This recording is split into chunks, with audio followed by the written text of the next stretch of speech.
Donc nous voyons comment le politique, au nom des armes, au nom du pouvoir, fait fi du pouvoir qui lui a donné du pouvoir, le religieux. Nous voyons comment le politique, au nom de la force, renonce à la constitutionnalisation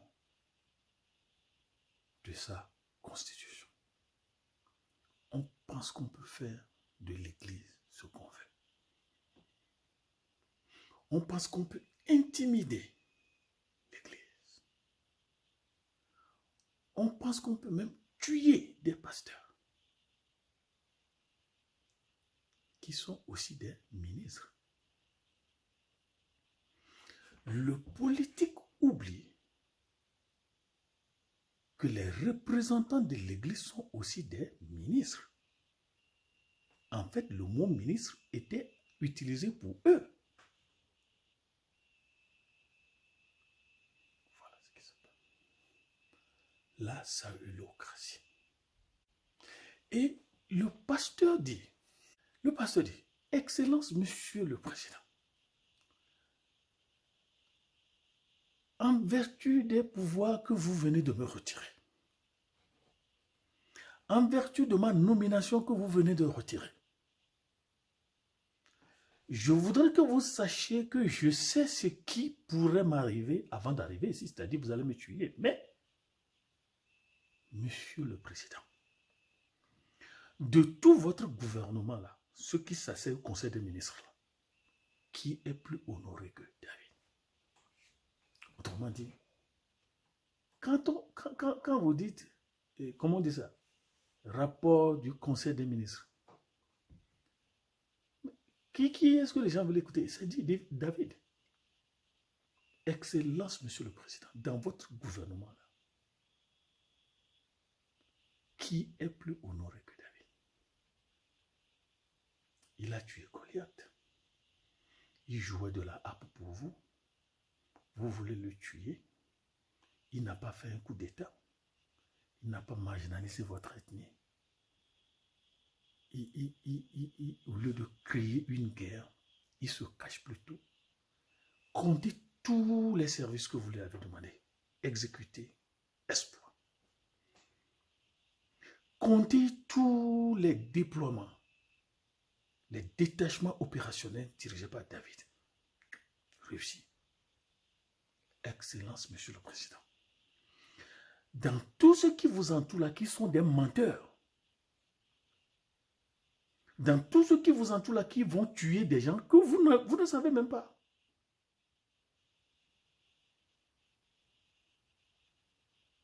Mais, Excellence, Monsieur le Président, dans tout ce qui vous entoure là, gouvernement, garde rapprochés, garde personnel, amis, parrains, partenaires, qui est plus honoré que David? Ça voudrait dire quoi? Excellence, Monsieur le Président. Donc, vous tuez les gens qui vous font du bien. Vous tuez des gens qui vous honorent. Excellence, Monsieur les saülocrates. Mais moi, je suis Achimelech, je suis pasteur, je ne mens pas. Je suis pasteur, je ne peux pas fermer mon œil sur ce qui est bon. Je suis pasteur, je ne peux pas vous dire que ce que vous faites est bon.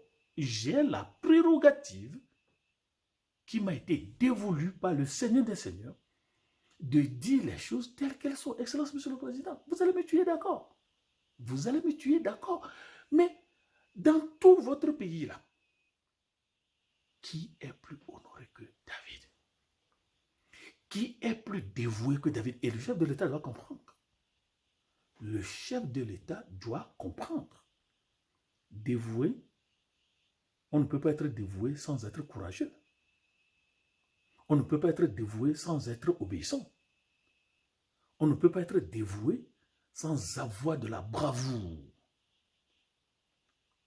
Qui est plus dévoué dans tous ceux qui prennent l'argent de la nation là? Dans tous ceux qui s'assiedent à l'Assemblée nationale là? Qui est plus dévoué que David? Il a tué Goliath. Mais il y a eu des guerres avec les Philistins. Vous l'avez envoyé, il a réussi.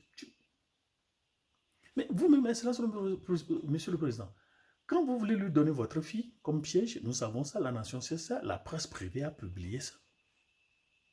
Vous avez demandé 100 prépuces, il vous a donné 200. Excellence, Monsieur le Président. De tous ceux qui sont les officiers supérieurs là, les capitaines, quoi, qui est plus dévoué que lui? Personne. Monsieur le Président, c'est aujourd'hui que je sais que vous tuez vous-même. C'est ce que Achimelech, le pasteur, est en train de dire. Excellence, Monsieur le Président, c'est aujourd'hui que je sais que vous tuez vous-même. Si vous oubliez que vous êtes encore au pouvoir, c'est à cause de David. Alors vous faites une négation de vous-même. Vous n'êtes pas digne d'être chef de l'État. Tuez-moi.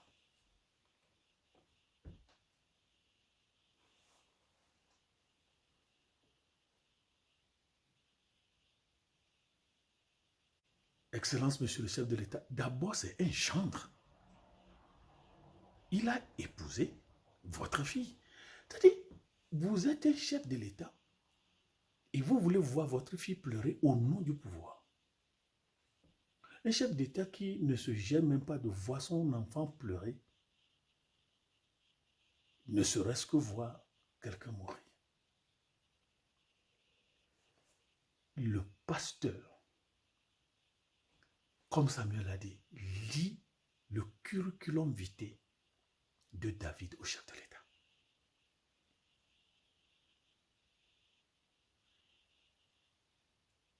Fidèle. Mais si David n'était pas fidèle au chef de l'État, il l'aurait exterminé. Donc, Monsieur le Président, je sais que vous avez envoyé nous chercher, Manu Militari, alors que dans la prérogative, la constitutionnalisation de nos deux organes, le politique n'a pas le droit de faire comparaître Manu Militari, le religieux. Parce que nous sommes le poumon politique du politique. Le religieux est le poumon politique du politique. C'est nous qui sommes l'oxygène du politique. C'est nous qui sommes le sang du politique. Excellence, Monsieur le Président. Saül Kish. Vous vous haïssez vous-même pour vouloir tuer David. Maintenant, tuez-le.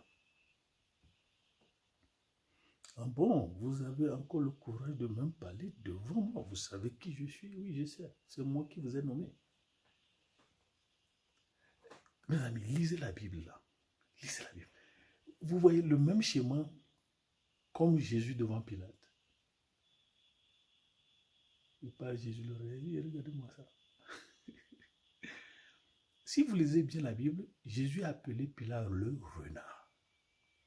Le religieux appelle le politique le renard. Ils ne disent pas la vérité. C'est ça. Vous voulez apprendre la Bible? Non, c'est ça. Le religieux appelle le politique un renard.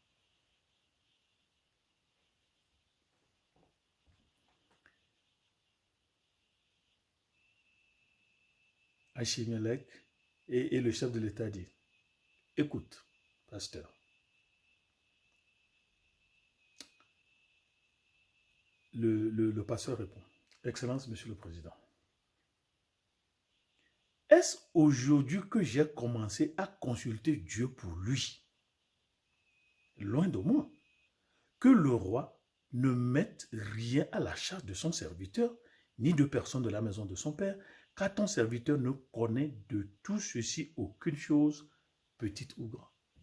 Excellence, Monsieur le Président, voyez mon innocence. Après tout, vous m'accusez de mon travail bien fait.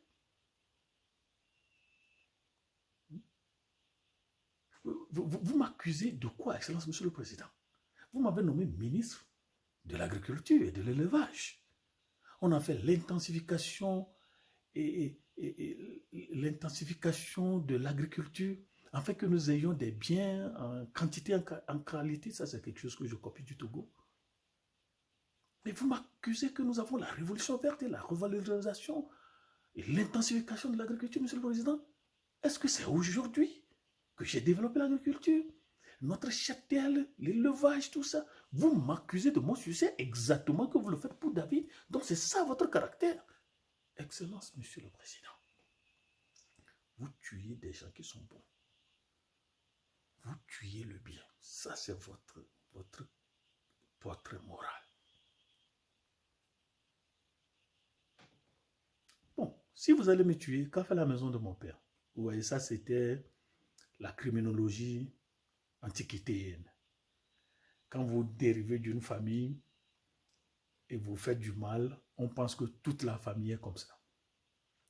Donc, on va tuer tout le monde. Le roi fait ceci, le chef de l'État fait ça. On fait ça aussi. Hein. Et quels sont les enfants? C'est ça. Et le chef de l'État dit, tu mourras, Achimelech, toi et toute la maison de ton père. C'est ici que nos parents pauvres nous disent, il ne faut jamais faire de la politique. Hein. Il ne faut jamais faire de la politique. Ce qu'ils font, c'est qu'ils tuent tout le monde. Ce qu'ils font, c'est qu'ils tuent tout le monde. On dit, il ne faut pas faire de la politique parce qu'on ne va pas te tuer toi seul. On va nous tuer, nous aussi. Il ne faut pas faire de la politique. Mon enfant, tu as attendu. Il ne faut pas aller dans Fiora. On ne dit pas Fiora, on dit Fira. Tu mourras. Est-ce que dit le chef de l'État? Tu mourras. Et le roi dit au coureur qui se tenait près de lui, tournez-vous et mettez à mort les sacrificateurs de l'Éternel. Lui-même, il a ajouté sacrificateur de l'Éternel. Il a signé un pacte de mort. Si vous savez qui sont les sacrificateurs de l'Éternel, l'Éternel sait comment venger les sacrificateurs de l'Éternel. Car ils sont d'accord avec David. Il y a un autre problème ici, c'est-à-dire le politique ne soutient pas le bien. C'est pourquoi on dit prier pour vos nations. Le politique ne soutient pas le bien. Depuis que le politique a été annexé par Satan. Regardez tout le schéma là. Qu'est-ce que David a fait? On est contre le bien. C'est ça le politique. C'est pourquoi le politique et les vrais religieux ne s'entendent pas. Vous ne pouvez pas aller chez un religieux et lui dire de soutenir ce qui est faux. Vous ne pouvez pas aller chez un religieux et lui dire permettez qu'on puisse livrer nous celui-ci. Il ne peut pas le faire. Il ne peut pas le faire.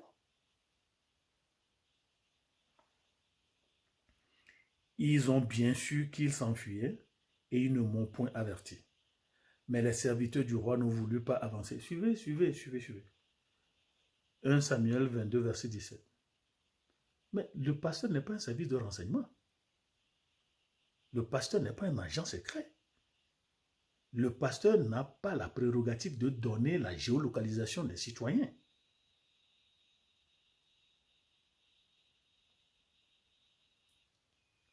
Lorsque le politique aime tuer le religieux, au revoir, et que le Seigneur ait pitié de nos nations.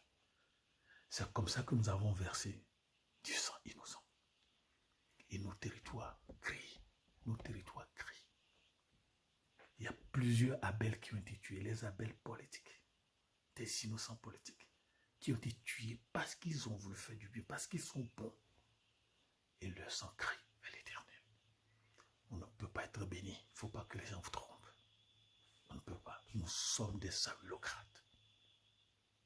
Seigneur, aie pitié de nous. Lave nos nations. Lave nos gouvernements. Lave nos territoires. Lave nos politiques. Lave et lave. Pour que ton règne vienne. Et que seule ta volonté soit faite.